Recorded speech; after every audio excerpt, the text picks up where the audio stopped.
Welcome everyone to the SERL American Ethanol Series Season 2 Race 13 at Bullit, or as others like to call it, Hartlepool. And we have 42 drivers ready to take on this 2.3 mile super speedway for the very first time. And here is what the track looks like. So turns 1 and 2 remind me a lot of Indianapolis, and they are self-cleaning cores, which means if we have an accident right here, everyone's going to slide right down into the infield. And then turns to the M4, even though they won't be racing like Darlington, that's what they remind me of, Darlington. And the straightaways are also pretty interesting as well, with them being the most narrowest sections of the racetrack. In fact, the back straightaway actually goes underneath a tunnel, and if an accident happens there, it may not be as easy to see if trying to get through the crash, along with the smoke kind of all getting contained inside that tunnel as well. And this race could also play a big factor in the point standings, because we saw that in the Truck Series race yesterday, where we got a new points leader. And currently right now, there are two drivers that are within a full race, and I think that makes them the two championship contenders as of right now. Those two drivers are Dale Scott, who starts 13th, and Dean Orton, who starts 5th. Now, after last week's race at Old Spice, Dale Scott lost a little bit, but it's still a 28-point lead, so it's still what I would say pretty big, but it's not his biggest points lead that he's had, and I think that it's small enough to where he could easily lose the points lead if something really bad happens to him. Or it could play in his favor if something happens to Dean Orton and he's able to get a nice solid finish. So who knows, it could go the other way around. And also in last week's race at Old Spice, I just want to talk a little bit about that race. That race was won by Garrett Sindor, who won in dominating fashion, but it wasn't easy. He had to hold off a hard-charging O'Neal Balvin, who actually used the bumper quite a few times, but yet Garrett Sindor still held onto his car, and I consider that to be one of the most amazing finishes and best finishes we've ever seen in a race, ever in the SERL, period. So, I feel like with that being said, who knows? I think this race just holds a lot of unpredictability. But one thing that I did see in the test races that I did not see at all in the Truck Series race, that is that if you're up front, you might be able to maintain your position a lot more better. Like in the Truck Series race, the first half had no lead changes, but then after that, the lead changed many times, and actually it changed a couple times every single lap towards the end, and the winner made a last lap pass on the final lap in turns 3 and 4, I believe, and that winner was Biff Crafton. So I think that maybe we'll see a slightly different race, or maybe we'll see the same type of race that we saw in the Truck Series. But nevertheless, just a lot of unpredictability at this very crazy and just monstrous super speedway. But anyway, now let's get these cars rolling off. Another thing I would like to say is that hopefully my commentary comes out a lot more louder here, as we have an issue right here on the track. Who was it? Oh, Charles Boeing here. He currently has some kind of issue. Oh, that's gonna be right here, but it looks like the entire field should be able to catch up just in time. So that's a shame for Charles Boeing, or it might actually work in his favor now that he won't be in the middle of the pack. But anyway, Elgin Mills do capture his first group pole, and Tony Valerio, who starts on his outside, leads the green flag for the first ever time at Bullit/Hartlepool. As we go down into turn number 1, to the inside of Elgin Mills is Valley Smith in the 0-1, who had a very good run here at Daytona, which was also a super speed wreck here. Oh my gosh, behind me here! Blank, he's in the 88 in the grass, but they somehow all save it. Oh, and never mind, we now have a crash here, and a driver is gonna hit the wall of death.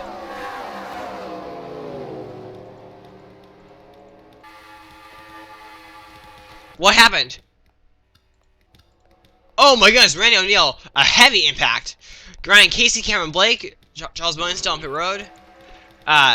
Kendall Minor also has damage. Oh my goodness, here we may not be done wrecking. Look at this humongous pack right here.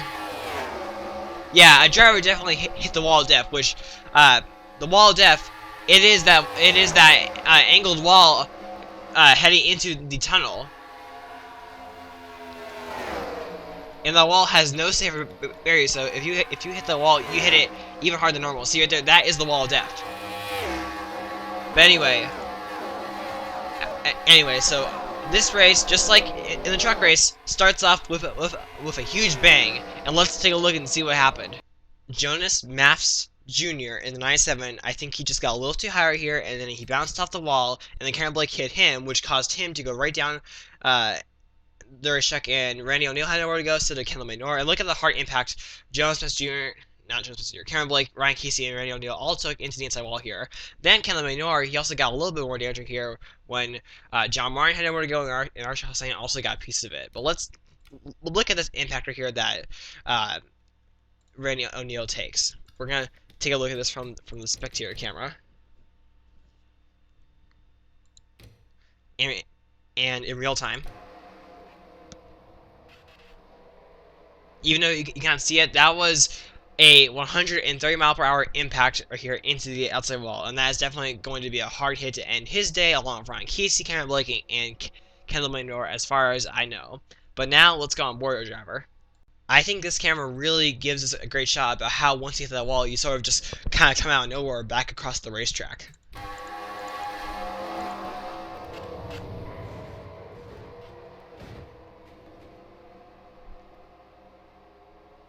I think Randy O'Neal will look back at this hit as one of the hardest impacts he had ever taken in his life.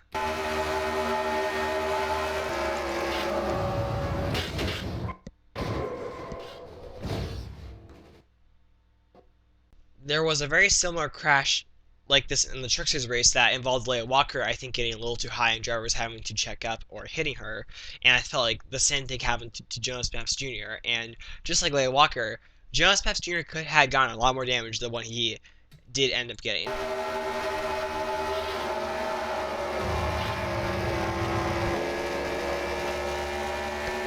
Sometimes it pays off to be dead last.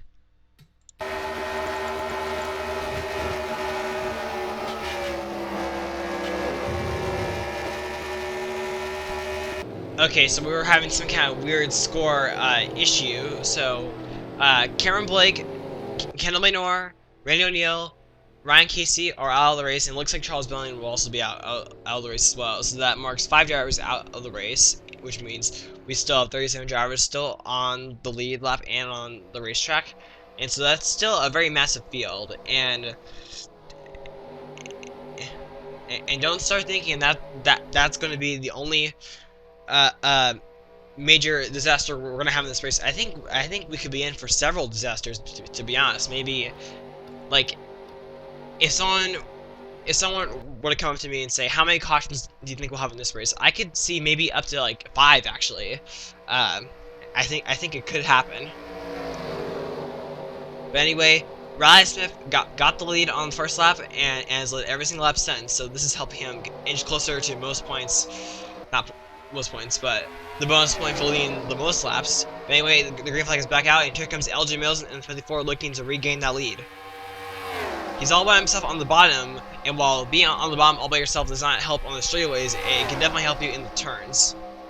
And now, LJ Mills is starting to get some help here. Daniel Boyles is behind him. And now, as they go into turns 3 and 4, and you can really see how this field really is. In fact, the thing is, I think like the entire infield is just like one gigantic hill. Anyway, and now as Riley Smith has fallen back here, we now see Daniel Boyles, and Daniel Boyles, who's actually had a pretty solid season, 10th in points entering this weekend, so if we were to finish right in this area, it would definitely help him in points. Tony Valerio in the Zero car, a totally different experience. It's just been a miserable season, along with LJ Mills, so maybe LJ Mills can finally end the drought after 23 laps. Dean Orton, this is what Dean Orton needs to do. He needs to gain it. He needs to finish as many positions he can in front of Dale Scott if he's gonna have any shot to close in on him, or maybe even take the points lead away. But currently, right now, as I predicted, there doesn't seem to be too much activity happening up front.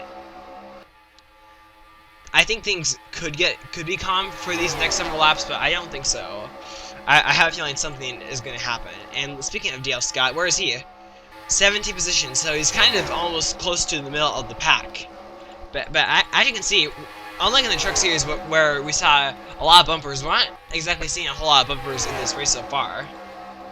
But Dale Scott is definitely probably not in the position he wants to be in right now. As now, all of a sudden, since the restart, I've actually noticed a couple of drivers that have fallen back right here. I think Garrett Senior is one of those drivers. And currently right now, one driver that is making gains here is, I believe, Cameron Gons in 25. He's passing all drivers. O'Neal Balvin, last week's runner-up on the racetrack. And now, once again, we have another battle for the lead. So our two leaders today have been Riley Smith and Elgin Mills, but it looks like Tony Valerio might be the third driver. And now I'm starting to see maybe just a little bit more side-by-side and more through wire here. Look at Ben Goldberg in the number 3, picking up a couple spots. He's going to pick up a couple more. Yeah, you can easily gain up a lot of spots here in these corners. Oh my goodness, behind right here! That's a crash! Oh my goodness, a huge crash here in the straightaway. Oh my goodness, see, that is what I was talking about. Right here. Yeah, you have a crash in this section of the racetrack, and you're going to end up taking out a lot of drivers. Oh my goodness. Here, but now it looks like Elgin Mills here. He'll lead us back to the caution flag, and unfortunately, the tunnel does not have very good camera angles. But look at this right here. I see. I see what? I see like. I think that there's like 9 cars in this pack, but maybe only just a couple more. I think that's all that's left. And as you saw here, Dale Scott in the 15, he did get involved in that crash, and his day might be over. So bad news for Dale Scott, good news for Gene Orr here, and we have another crash here. Lisa Gonzalez, Hurley Haywood. Oh my goodness. I think chances are, I have a feeling that once we go back to green flag, there will only be like 15 drivers on the racetrack. But let's get an instant replay. Riley Smith was on the outside of a 3-wide situation, and just like the last crash, the exact same thing happened. Riley Smith right here, he just got a little too high, which caused him to go up against the wall, and when he came back on the racetrack here, O'Neal Balvin was already there. Well, I guess maybe O'Neal Balvin could have given a little bit more give and take here, but as you can see, they hit the death wall, not the death wall, the wall of death right here, and from there on, the rest of the field, they just all pile in right here. A couple drivers are here going airborne. And when we look at this angle right here, just look at this. You can't see anything. Or here, I'm gonna show you this flyby.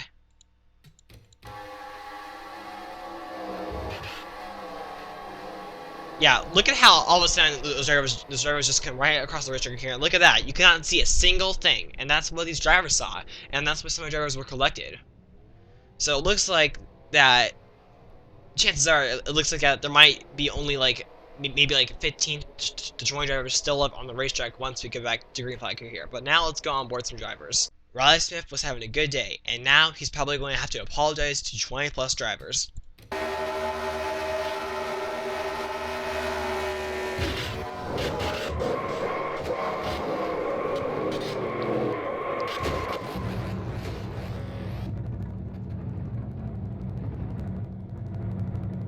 In yesterday's truck race, Ben Braley had a good day but got involved in a crash. This race, the opposite.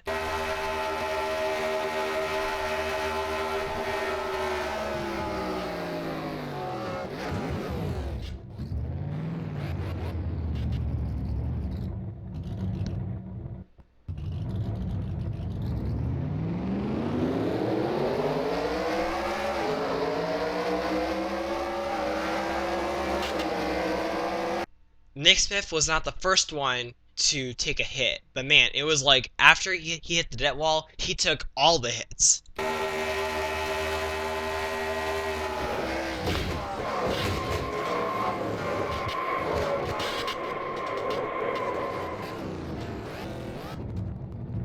This is not what Dale Scott wanted to see happen to him, and now he is in huge jeopardy of losing the points lead that he's been able to hold on to for several weeks.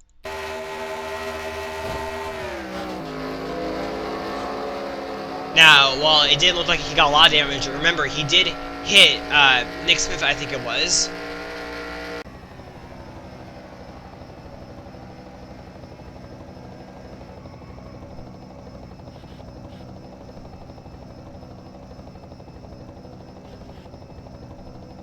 We only have 17 drivers left. That's it. That is everyone that is still on the racetrack, and I think now that crash now breaks the record for most drivers ever, for most DNFs out of one single crash. I think that will break a record.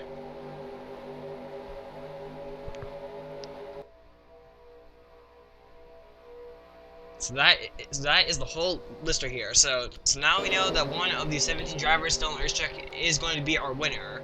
But we still have quite a bit of racing left to go, because when we get the green flag, it will just be 9 more laps to go. And Elder Mills, he's definitely been the dominant driver of the day so far. I think he's either been first or second the entire race, but I think that's about right. But I think that'll change right about now. Here we go, green flag. Now, chances are there were some drivers that might have gotten like bits and pieces of that crash, and chances are they will not be able to maintain the pace that the leaders currently have, and I think we're seeing that right now with drivers like John Martin. But anyway, so when I look at these first several drivers, I actually see a lot of opportunity for drivers to get their first career win. LJ Mills is not one, Tony Valerio is not one, Billy Goldberg is not one, Blaine Keys has not won a race, Daniel Boyles hasn't won a race, Cameron Gaulington has not won a race, and so hasn't Austin Kennedy. And they're all up there inside the top dozen. And it looks like as of right now, it's now branching out here to these first 11 cars. They have broken away from everyone else.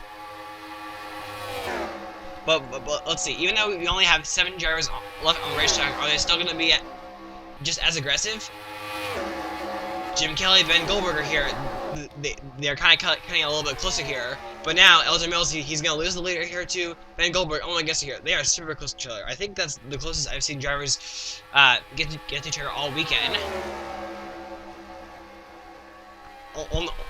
If they were just a few more inches, then that could have been another crash. And then we have another crash here. Austin Kennedy in the 52. He goes around. He goes around, but it doesn't look like anyone hit him. But there will be another caution. So now the driver that is really excited right now is Jim Kelly in the 39. He won 2 weeks ago at South Boston. Can he win his second career American Ethanol Series race of the season? Well, before we get back to the restart, let's take a look and see what happened to Austin Kennedy. I personally feel like this was very uncalled for and very unnecessary. So Abe Troxel just hooks Austin Kennedy here, and then Austin Kennedy just gets the short end of the sticker here. Actually goes airborne as he gets back when he gets back on the pavement right here. And Womagus, look at the job that Payne Key has been really brought Ketchuk all due to avoid the spinning 52. But Austin Kennedy, it looks like his day will be over after what could have been a top 5, not top 5, what could have been a top 10 day, or even better. No DNFs after that crash, so Austin Kennedy is still on the racetrack, but with all the damage, he's probably going to be a slower car. And so now we are about ready to get a restart here, and it'll just be 3 more laps to go when we get the green flag. So let's take a look at some of our drivers' high points. So Jim Kelly, he's in a good position to get his second career win. Ben Goldberg, who has had a very strong car all day long, especially after that last restart, he's in a good position to get his first career win. And Elgin Mills, he's been the best driver from the start to as of right now. Blaine Keys has been crawling his way up to the front of the pack, I've noticed. Tony Valerio, he's falling off just a little bit, but he's still hanging in there. And then we have Dean Orrin, who it looks like that he could take the points lead. It depends on, I don't remember where Dale Scott currently is in the running order, but depending on where Dale Scott is and where Jim Kelly finishes, Dale Scott could be our, not Dale Scott, Dean Orrin could be our points leader. Sorry. But here we go, the restart here, and here comes Ben Goldberg in the number 3, looking inside. I think the last time a 3-car won in this series, it was Sean Hartlepool back at Atlanta, which would have been season 1 race 2, but I'm not exactly sure. And chances are maybe Sean Hartlepool won more than one race last season as well, driving the number 3 car. But here we go, Jim Kelly, he's been able to hold on for the lead, but not for much longer. As now Ben Goldberg here, he looks to take the lead, but can he hold on onto it for the next 3 laps? Chances are, not likely, unless a caution comes out like right now. Yeah, I think that's what Ben Goldberg wants to see. A caution. If we get a caution, the race will be over and he'll be in victory lane. But I actually feel like that at this point, that's where these drivers are trying to race for. They're not racing into the checker, they're racing to the caution, just in case it does come out. And it could come out right up here in front of the pack, you know. Here comes Jim Kelly, but here comes Elgin Mills in the 54. Elgin Mills trying to get his first career win. This is his best shot of the season. Jim Kelly has the lead, but here comes Elgin Mills here. As these two drivers are here, Jim Kelly and Elgin Mills, have separated themselves a little bit from the rest of the field, and now they're going to go out for third place. Lane Keys, Ben Goldberg, and Dean Orton. I don't think Dean Orton exactly needs to win. He just needs to get the best fish he can and definitely stay out of trouble. So they were side by side the last time by. Who was it? It was Elgin Mills, but by just a little bit. So now Elgin Mills are here. He leads. Now, remember, the truck race was won in a last lap pass, and this last lap pass came off of turns 3 and 4. Will we see the same thing here today? Here we go, Jim Kelly back down to the inside of Elgin Mills as they swap for the lead again. And these two drivers have just simply broken away from the rest of the field, and they're doing it at just the right time. Well, when we get here, whoa, Tony Valerio, Ben Goldberg. Okay, they lay off just in time. But here we go. White flag is out. One more lap to go. Can Jim Kelly get a second career win? Or will someone else be able to challenge him? Down into the first corner. The white flag is out, so it doesn't matter if they wreck now. They will be racing to the checkered flag. Elgin Mills on the bumper. He goes to the inside. There we go. This might be the winning move of the racer here that helps Elgin Mills. It looks like Ben Goldberg and onward is too far behind here. Side by side, entering turn 4. Well, Elgin Mills has the advantage here. Jim Kelly, he's holding his own. Here we go, side by side. It looks like we could be in for another drag race. Here we go.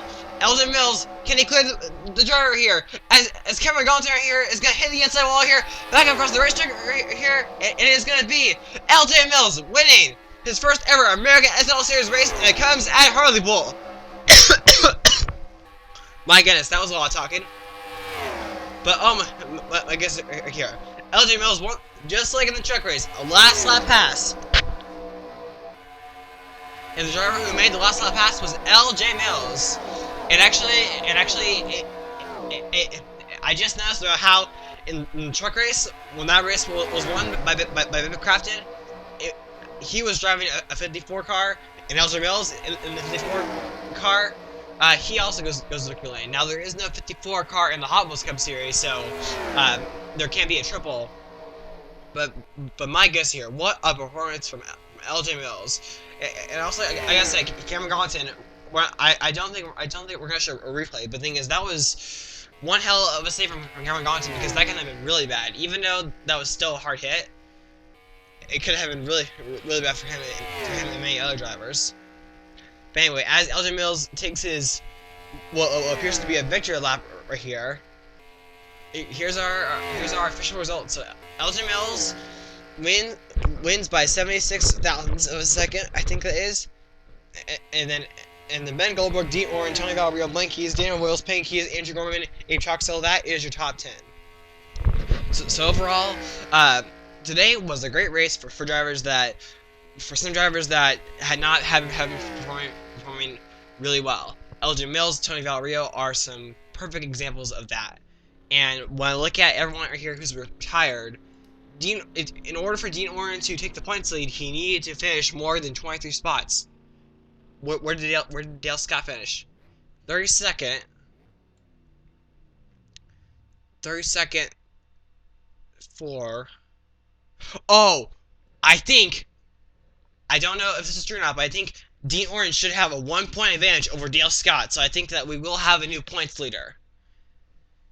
And so with that, this will be the first time Dean Orton will lead the points, unless I am slightly off, which I can be slightly off, you know, because after I do these, I tally up the points like an hour after I finish the race. So we'll just have to see. But anyway, I hope you enjoyed this race, and I hope you stay tuned for the Hot Wheels Cup Series race tomorrow at Bullit when they go around, when they circuit around this track for a total of 38 laps. So it's going to be a long one, but I don't think it's going to be 38 laps. Not worth missing. So anyway, I hope you enjoyed this race. Be sure to rate, comment, subscribe, and buy. Congrats to LJ Mills.